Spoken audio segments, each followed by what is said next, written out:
Bonjour à tous, aujourd'hui on va parler du frugalisme, ou comment prendre sa retraite avant l'âge de 40 ans ou presque, et tous les concepts que moi j'ai mis en place dans ma vie au niveau de mon épargne pour pouvoir avoir une certaine liberté financière, arriver avant la retraite, avant tout le monde. Alors bien sûr, le grand mouvement qu'on appelle frugalisme se généralise de plus en plus étant donné la crise du Covid et tous les gros problèmes de société qui sont actuels. On se demande vraiment où vont aller les caisses de retraite et si la retraite existera. Donc aujourd'hui, il est important de créer sa propre retraite en tout cas et d'assurer une épargne assez conséquente pour pouvoir subvenir à nos besoins par la suite. Alors le frugalisme, qu'est-ce que c'est? C'est un mouvement qui est tiré de son nom, l'adjectif frugal, qui en latin signifie sobre. C'est un mouvement qui préconise donc de vivre de manière frugale et d'économiser pour ensuite faire fructifier son argent pour partir à la retraite plutôt que tout le monde. D'accord? Donc, il y a tout un mouvement qui a été initié dans les années 2000. Qui s'appelle FIRE en anglais, donc vous le retrouverez. C'est un système pour partir à la retraite vers la trentaine, mais qui est vraiment trop extrême et qui se base aussi sur des revenus assez importants, sur des cadres supérieurs qui gagnent entre 5 et 10 000 euros par mois. Et forcément, avec des revenus comme ça, on peut mettre de côté presque 80% de son salaire et bien sûr arriver à la retraite bien plus tôt. Alors moi j'ai une vision un peu différente étant donné que je suis simple paysagiste, je gagne pas énormément d'argent tous les mois, mais je m'arrange pour toujours mettre de côté suffisamment tous les mois pour qu'on puisse être heureux tout en préconisant la sobriété heureuse, comme prône Pierre Rabhi dans ses nombreux écrits. Donc je vous recommande Pierre Rabhi si vous vous intéressez à la sobriété.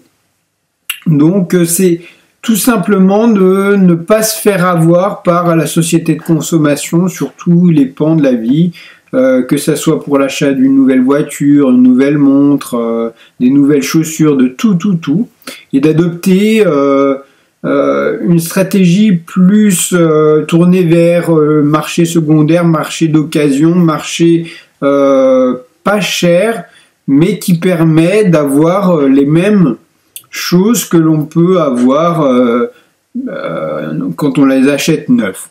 On prend l'exemple d'une voiture que vous alliez acheter neuve, même un petit modèle va coûter peut-être 16 000 euros. Vous le retrouverez facilement avec 3 ans d'ancienneté à un prix en dessous des 9 000 euros et avec peu de kilomètres. Donc moi, c'est la stratégie que j'adopte si j'ai vraiment besoin d'acheter, et il faut vraiment se demander est-ce qu'on a besoin d'acheter pour privilégier en fait l'épargne à la dépense. Donc en fait tout ça, cet équilibre qu'on recherche, que moi je recherche en tout cas, et il est vraiment proche des théories du bouddhisme. Donc atteindre un équilibre de l'être et de l'avoir en pratiquant la sobriété et la frugalité et en rejetant tout comportement extrême comme l'a recommandé le Bouddha. Donc voilà moi la façon dont j'ai d'économiser, on va dire. Alors bien sûr tout le monde va pas être millionnaire au bout de 10 ans, on va pas pouvoir partir à la retraite à 40 ans, en tout cas moi je le conçois pas, mais par contre ce qui est possible de faire c'est de pouvoir prévoir sa retraite dans une dizaine d'années si vous vous organisez correctement et vous arrivez à épargner suffisamment. Alors, le principe, c'est économiser entre 30 et 60% de son salaire tous les mois pendant un nombre d'années bien défini. Alors ça dépendra, le nombre d'années, ça dépend vraiment du salaire que vous avez chaque mois.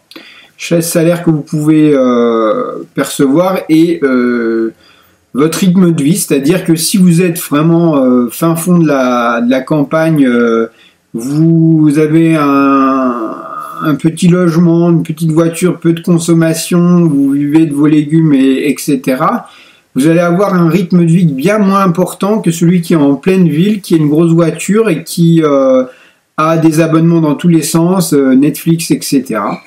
Donc, il faut vraiment couper par rapport à toutes ces dépenses.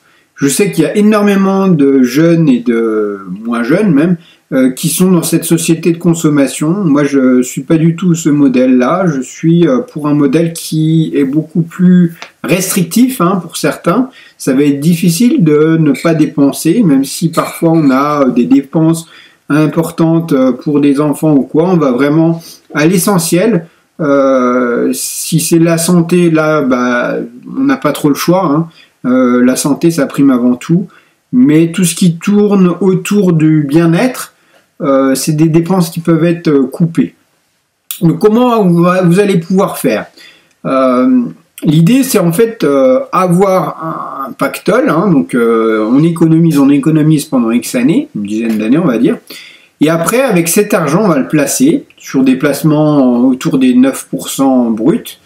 Et en fait, on va pouvoir retirer 4% par an sans toucher à son capital, en gardant le même capital. C'est-à-dire que à partir du moment où on n'enlève pas plus de 4% de son capital total, s'il est placé sur des taux 8-9%, et pour ça, je vous invite à regarder ma vidéo que vous retrouvez dans la description en inscrivant simplement votre email, comment moi je gère mon permanent portfolio et comment vous pouvez faire pareil pour pouvoir avoir des taux importants comme ça, des rendements importants sans risquer votre argent. On ne parle pas de Bitcoin ou quoi que ce soit, on parle vraiment d'un système qui est sur l'économie globale et les 4 piliers de l'économie actuelle. Donc avec ça, si on arrive à avoir un capital suffisant et pouvoir retirer 4%, vous allez pouvoir vivre de cette rente jusqu'à la fin de vos jours.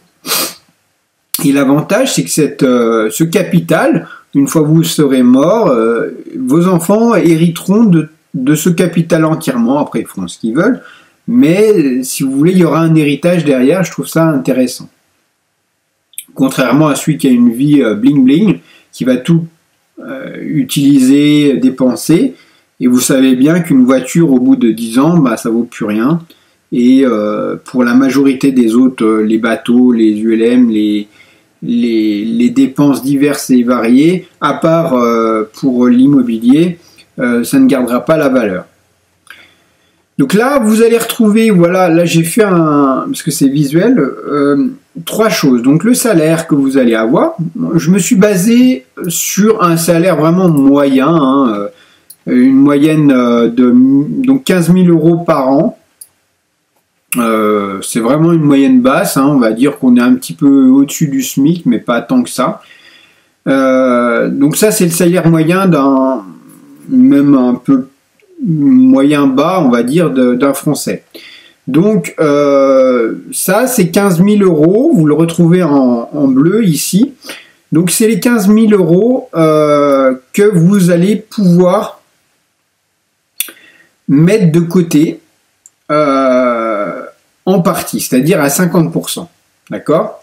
Donc là, vous avez votre salaire et votre épargne, donc en vert, c'est ce que vous allez pouvoir mettre tous les ans de côté. C'est-à-dire que si vous avez 15 000 euros, vous allez vous débrouiller pour vivre avec 8 000 euros. Bon, c'est difficile, il faut couper sur pas mal de dépenses. Certains n'y arriveront pas, surtout si vous êtes tout seul. Le mieux, c'est bien sûr d'être à 2, d'avoir 2 revenus et être autour des 30 000. Et dans ce cas-là, vous pouvez économiser presque la moitié, on va dire 10 000, 10-12 000. Mais là, bon, j'ai pris cet exemple, si vous êtes seul et que vous voulez faire votre épargne à vous-même. Votre conjoint n'est pas forcément d'accord de suivre cette rythmique-là, parce que la finance, l'épargne, ça ça dit à peu de gens, et bon, moi je suis dans cette thématique-là sur YouTube, donc je voulais vous présenter ça. Mais admettons que vous puissiez le mettre en place directement chez vous, par rapport à vos revenus, et mettre de côté suffisamment tous les ans. Donc cet argent, soit vous le placez ou pas, mais j'ai vraiment voulu vous montrer la différence entre de l'argent qu'on met de côté, en vert, et de l'argent qu'on place, donc avec un placement comme je vous ai dit, vous retrouverez dans la description, à 7%, c'est pas 9%, pour être un petit coussin de sécurité, comme une fois qu'on a enlevé un peu d'inflation et un peu d'impôts. Admettons qu'on est à 7% net, donc vous voyez que l'évolution est beaucoup plus importante, et on va arriver au bout de 10 ans avec donc 135 000 euros, d'accord? Ici on a 135 000 euros, alors que si on n'a rien placé, on reste avec 88 000 euros. Donc vous voyez déjà la différence, elle est quasiment 5 le double, 8 et 8, 16, donc on aurait 160 000 pour le double, donc on est quasiment au double. Et si on a un rendement supérieur à 7%, on va être au double. Donc au bout de 10 ans, en épargnant 8 000 euros par an, les revenus issus de l'épargne à 7% conviennent de 9 450 euros. D'accord? Donc tous les mois, vous allez pouvoir avoir à peu près 800 euros net de revenus issus de votre épargne au bout de 10 ans. Voilà.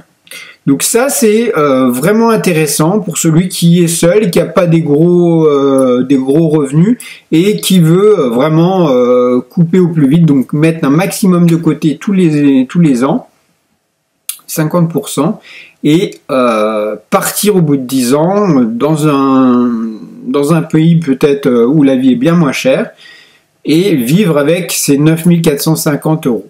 Alors, vous serez d'accord que 9 450 euros, c'est pas beaucoup, hein, et moi j'en suis entièrement conscient, mais admettons, vous avez ça de revenus sûrs, sans toucher à votre capital, mais admettons, vous voulez juste avoir le SMIC, c'est presque 1 000 euros par mois, donc ça fait 12 000 euros par an, donc ce qui manque c'est 2 500 euros pour arriver aux 12 000 euros, 2 500 euros par an, sur 135 000 euros, donc vous pouvez vivre encore un paquet d'années jusqu'à votre retraite. Admettons que vous avez 40 ans, au bout des 10 ans, 2 500 euros pendant 10 ans, ça fait 25 000.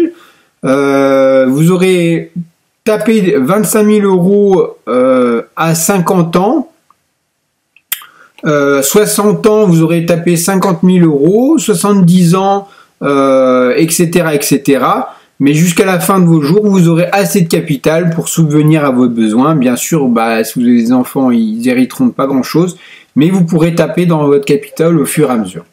Vous comprenez le système. Alors, bien sûr, là, c'était sur une économie de 8 000 euros par an. C'est pas grand-chose, mais c'est toujours ça. Si vous êtes, comme je vous dis, un couple et que vous arrivez, ou alors vous avez des revenus un peu plus importants, de l'ordre de 2 000 euros par mois, vous pouvez facilement mettre de côté 1 000 euros. Ça fait 12 000 euros, d'accord, de revenus par an d'économiser. Donc, au bout de 10 ans, votre capital va être non pas 135 000, mais 202 000 euros. Donc, si vous le placez à 7%, ça vous fait 14 186, donc soit plus qu'un SMIC sans rien faire. C'est-à-dire que, voilà, bon, on va économiser. Alors là, je vous ai montré... je vais vous montrer le système, comment il fonctionne ou comment vous pouvez faire votre calcul. Alors bien sûr, là, je parle vraiment d'une base, c'est-à-dire que vous mettez chaque année les 8 000 euros de côté. Voilà ce que ça donne au fur et à mesure. En plaçant à 7%, vous arrivez au bout de la 10e année à 135 000 euros. Et ici, avec 12 000 euros sans apport initial, sans rien, chaque année, vous allez augmenter votre capital jusqu'à arriver à 200 000 euros. Donc 200 000 euros, si vous avez un revenu, un salaire de 2 000 euros par mois, on va y être assez proche, on va dire, finalement. Une fois qu'on arrive à la retraite, vous aurez plus les dépenses classiques, comme peut-être un loyer, peut-être des crédits, etc. Et vous pourrez, étant donné que vous n'êtes plus dans la vie active, vous n'avez plus autant de dépenses de pétrole, etc. Et vous pourrez envisager de vivre avec cet argent-là. Seul, ça se fait entièrement.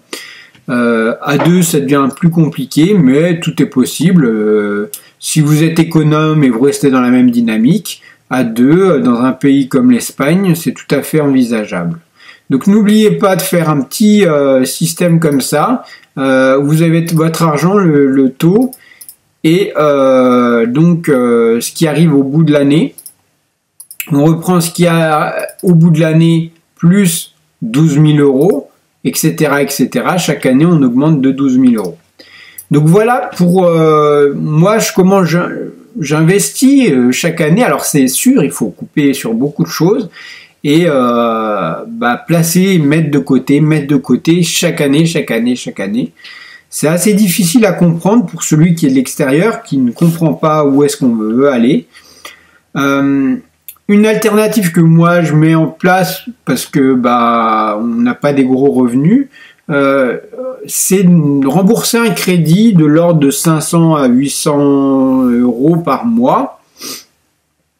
Donc si vous avez une maison que vous avez achetée, vous payez un crédit et ce crédit, en fait, c'est un apport pour votre futur, si vous voulez. Le jour où vous allez arriver aux 10 ans de capital, et que vous avez économisé 500 euros par mois, tous les mois sur votre salaire, vous aurez aussi le capital de votre maison lors de la vente, si vous voulez vendre votre maison. Et pareil, en 10 ans, en économisant 500 euros et avec un crédit de 500 euros, on arrive au même scénario que économiser 1000 euros par mois avec un salaire de 2000. Sauf que là, on peut avoir un salaire moins important et on arrive à peu près avec l'augmentation du prix de l'immobilier à un capital de 200 000 euros aussi. Et voilà, idéalement, donc moi j'avais fait les calculs pour vivre. Donc ensuite, on peut vivre dans un pays au coût de la vie modeste, un peu moindre. L'idéal étant de cumuler pour 3,5 à 4%, comme je vous expliquais, pour pas toucher au capital initial, il faut pouvoir ne toucher que 4% de son capital chaque année, enlever 4%, et ça équivaut à peu près 318 000 euros pour 318 000 euros, vous faites le calcul et vous arriverez à peu près à un SMIC, un peu plus qu'un SMIC, en touchant qu'à 4% du capital. Donc vous faites 0,04 fois 318 000. Et voilà, on arrive à 12 720 euros. Et ça, c'est sûr, donc avec un capital comme ça, donc bien sûr, au lieu d'économiser peut-être 10 ans, vous allez arriver à 15 ans d'économie. Mais tous les mois, vous pourrez, tous les ans, vous pourrez utiliser 12 720 euros sans descendre le capital des 318 000 euros que vous aurez épargné. Et alors, admettons, voilà, aujourd'hui, vous avez 35 ans. Combien de temps il vous faut encore? Il vous faut juste arriver à 40 ans, ça fait 5 ans. Et donc à 50 ans, vous pourrez prendre votre retraite, alors que d'autres dépensent aujourd'hui, ils dépensent, et ils arriveront à peut-être 70, 79, 80 ans, je ne sais pas, pour toucher la retraite si un jour elle existe encore. Donc est-ce que ça vaut vraiment le coup de dépenser comme vous le faites aujourd'hui, même si beaucoup ont du mal à mettre de côté? Je peux vous assurer que ça vaut le coup de travailler encore une quinzaine d'années, une quinzaine d'années, et d'avoir le même rythme que vous avez aujourd'hui, mais en vivant de votre épargne et en étant frugaliste. Donc bah voilà, moi c'était l'aperçu que j'avais, le petit scénario que je voulais vous présenter aujourd'hui, parce qu'on voit beaucoup ce phénomène de frugalisme qui est très très tendance, hein, bien sûr, surtout aux États-Unis. Moi, pour mon avis, c'est très bien d'être frugaliste. Moi je rejoins tout à fait l'idée par rapport au minimalisme, par rapport à la sobriété. Après, partir à la retraite à 40 ans, moi, c'est pas ce que je conçois, parce que je suis toujours en activité, je suis quelqu'un qui est hyper actif, enfin, qui a besoin de beaucoup se dépenser, beaucoup, faire beaucoup, produire beaucoup chaque fois. Donc, certainement que j'arriverai pas à la retraite à 40 ans, j'en ai aucun intérêt, et même à 50 ans non plus. Mais je pourrais faire ce que je veux de ma vie, c'est-à-dire que je serais pas obligé de faire autant de chantiers, autant de travaux, bosser autant d'heures pour d'autres personnes, étant donné que j'aurai déjà un capital qui me procurera un revenu modeste, voire important. Ne serait-ce qu'au bout de 7 ans, imaginez au bout de 7 ans, combien d'argent vous allez pouvoir économiser, hein, si on se remet sur mon graphique. Au bout de 7 ans, avec un capital normal, on est déjà à 100 000 euros. 100 000 euros qui produit 7 000 euros tous les ans. Ben, on peut commencer à avoir la pédale un peu plus douce et commencer à dépenser l'argent qu'on a épargné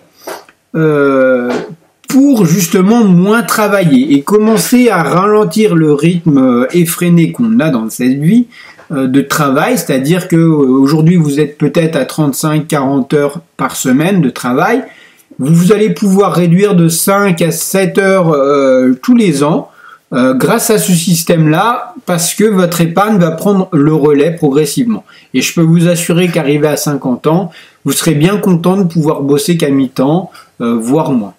Voilà, bah, j'espère que cette vidéo vous aura plu. Comme d'habitude, n'hésitez pas à liker la vidéo, partagez-la, et puis je vous dis à très vite, et à bientôt.